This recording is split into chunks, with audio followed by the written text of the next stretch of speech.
Hey Knights, I'm Jackie. Welcome back to Nightly News number 6.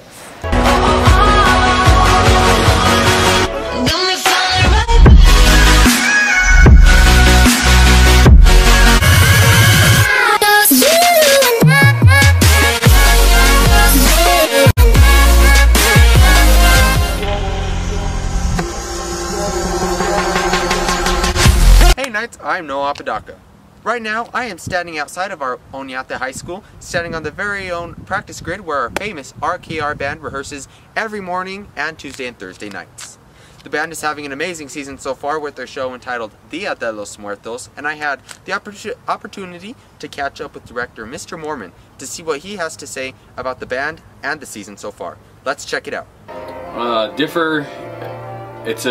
Culturally, it's a really cool show for Oñate. A lot of kids around here really understand what we're doing this year with the show. It's a Dia de los Muertos show. If you'll kind of think in the context of such as a movie like Coco, where you have the grandfather and the grandchild. We're really not doing that exact thing, but kind of this similar concept with the Dia de los Muertos. The show is broken into 4 movements. We start with the A Mis Abuelos by Arturo Sandoval, then it goes into Clifton Williams' dance movements number 3, which is called Fiesta. I lied, that was movement 3. Movement 2 is actually Mozart's Requiem, and then the 4th movement is Despacito. The marching season is always a fun time for the kids. We work together to obviously put the ensemble, make it a one-unit thing, very clean, very articulate, very defined. And the kids don't ever really remember what place they get, they just remember the journey. And so that's a lot of the fun of marching season for us, is just the journey from July 30th all the way until November 1st, basically, actually October 27th. But the end of October. This season is actually pretty short for us. Our first big competition is in 2 weeks.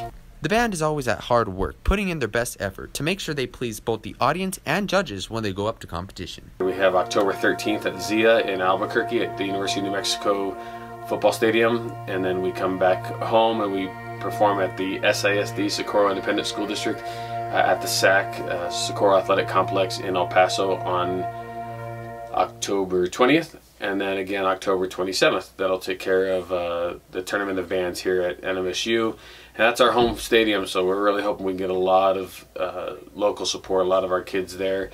We're working on a special ticket price for students to check us out on October 27th.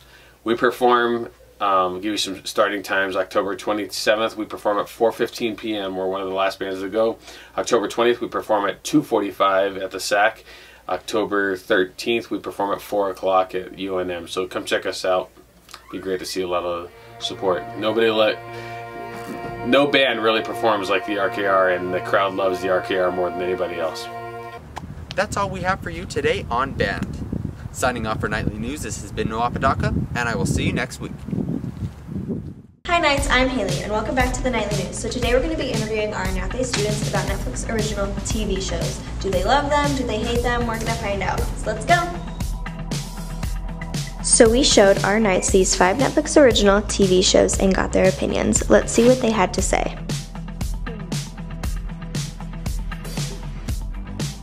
Black Mirror. It's definitely my favorite. Black Mirror. Probably Orange is the New Black. I love that show. Orange is the New Black. Yeah. It's a good one. I know, right? That's what I'm saying. My favorite is Black Mirror because it's interesting and creepy. My favorite is Orange is the New Black because there's a bunch of drama and people killing things and people and stuff. Stranger Things. It's got to be Stranger Things.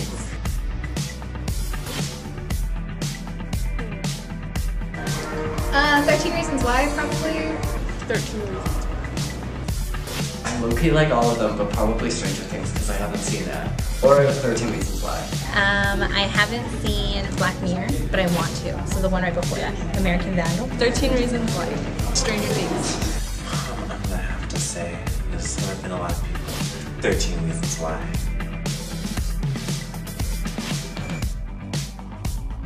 I just think that there's like an element of like mystery to it that I really like, and I think it's very realistic, and some of it's like important for people to like think about, so it makes you think, so I like that. I don't know, I like those kind of shows, the ones where there's like, I don't know, kind of creepy, but like it also like relates to real life things. I don't know. It's really funny. Like, I don't know, I just like the whole like plot and everything. It's like it evolves. It's like a different season or like a different like storyline like every season. It has so much drama. I love it. Because there's always drama and there's never the same storyline. Because it always surprises me. I just love how it's just so 80s. I love anything that's in the 80s.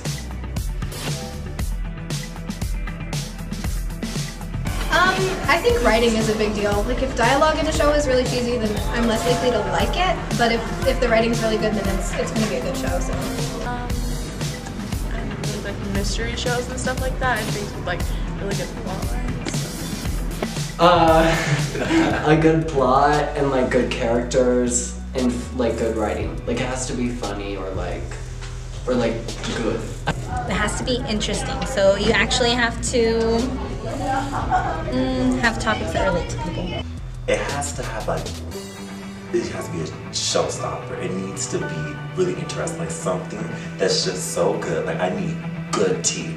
I need tea to be spilled. I need like some suspense. I need some thriller. For the most part, I think it's kind of hit or miss, but with some of them it's really good. So I think they should continue to make original TV shows, just like be careful what they do. Yeah, I am. I really enjoy it. Yes, did you hear they're coming to Albuquerque? Really? Yes, they bought They out the studio in Albuquerque. They're going to start recording there. Yes. Yes. Netflix is expanding, and I love that, and we need to make more money and support them. If it's really long or rambly and it repeats itself a lot, then that's kind of a no. And I think shows sometimes tend to just go back to the same material a lot. So I don't know if it's like too boring for me to watch. Like I don't want to have to sit through it. Like, sorry, like shoot me for this. But like The Office, could not get through the first season. Like I couldn't. Bad characters, like you know, like there's there's like 8 good characters, but there's like that one bad character that just like ruins the show, and you're like annoyed by them 24/7. Oh my gosh, boring. No storyline, monotone voices, no good characters. Ugly people. Just kidding, no. Oh, it's really cringy and cheesy. Bad writing. If it's predictable, I want something that keeps me on the edge of my seat.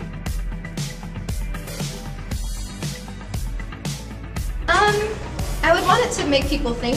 I think that shows that are just kind of provocative, not maybe in an inappropriate way, but just in a kind of make you think about things way are important, and I think we should have more of them, so. I want it to be like a mystery show, but like you gotta have that drama too. To be funny. to be eventful and not just be the same things. I want it to be like Drama. Murder. Comedy. Right. That's. I don't want it to be predictable. Like I don't want you to be able to predict what's gonna happen. Like I want to throw you off, because that's just the type of person I am. I throw people off. Are you a fan of these Netflix original TV shows? Do you think these opinions are valid? I'm Haley, signing off from the Nightly News. Hello, my name is Untitled Chapter, and I'm here with other hostess students. Today we're going to be talking about the Heart. Saturday, September 29th is Heart World Day. So we wanted to explain some things that you guys can do to improve your heart. But before we get into that, we kind of wanted to show you the anatomy of the heart from a sheep, which is very closely related to the heart. Here we have 2 hearts. What we have here is the pericardium, if Carlos could show them, is the sac that surrounds the heart. It's when you are a baby, the sac goes up and protects your heart.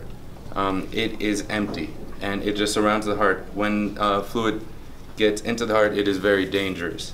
Here is the heart with the pericardium sac. Once again, it's just a sac full with nothing, a couple little fluids, and it's just empty space between it. Now here is the heart, the inside part of the heart. And what we have labeled here is the blue labels here are the veins, and the red ones are the arteries. And what happens in the heart, through the blue veins, blood that is deoxygenated enters the heart. The heart is a pumping machine. It pumps in two different ways. It pumps it out and then it pumps it back in. Here we have these little cords right here are the chordinae tendineae, which are the things that open the valves between the heart and close it back up so that blood flow keeps going in one circular rotation. So now that we have showed you a couple things about the heart, we would like to tell you guys on how to improve your heart. Since the heart is such an important organ, it is the leading killer in the United States. Okay, it is very important to stay active, and CVD is one of the leading causes that contains the heart. This is because it doesn't show any symptoms, and it is very hard to diagnose. It is important to stay at least 30 minutes active every 5 days a week, and overall just try to stay active every day because it'll help most of your body improve. So another way to prevent heart disease is by saying no to smoking. By saying no to smoking, you can improve your heart health, and then after 2 years of not smoking, the risk of coronary heart disease is substantially reduced. Now let's send it over to Luis and Kyle for Night Center. Hey Knights, I'm Kyle. And I'm Jose. And welcome back to this week's edition of Night Center. The volleyball girls took a hard-fought loss against Gadsden, 3-1. They're hoping to get redemption against Centennial here at the Castle at 12 tomorrow. Football took a hard loss to Hobbs. They're going into the Carlsbad game with high intensity and high hopes for a win. Tomorrow at the Field of Dreams at 1 p.m. Make sure and go support your boys. Soccer girls battled against Mayfield, but we ended up falling short. They'll take on Deming, and we'll beat them tomorrow at 11 a.m. at the Field of Dreams. Soccer boys took a big win over Mayfield. Now they play Deming at Deming tomorrow at 12. Make sure and go support. Our cross country is doing great, and they're winning a lot of their meets. Their next meet is tomorrow at 9 a.m. at Mayfield. The soccer boys season started pretty rough. Coming off a win against Mayfield, let's see how our boys feel about the upcoming game. The season is going pretty well. We started pretty rough, but we're getting back on track on the last couple games, and I think we're gonna end up well in the game. We can improve by just communicating more on the field and not letting our anger and desperation getting in our heads. The season's going pretty good. We're starting to get back on top where we should be, and that's it. I can improve by figuring out how to help out my team and support them, just be there for each other. The boys' next game is at Deming, Saturday, October 13th. Come support our boys. Looks like we have a busy weekend here at the Castle. Don't forget to come and join your fellow Knights. Signing off, this has been Jackie. Thank you, and hope to see you guys next week.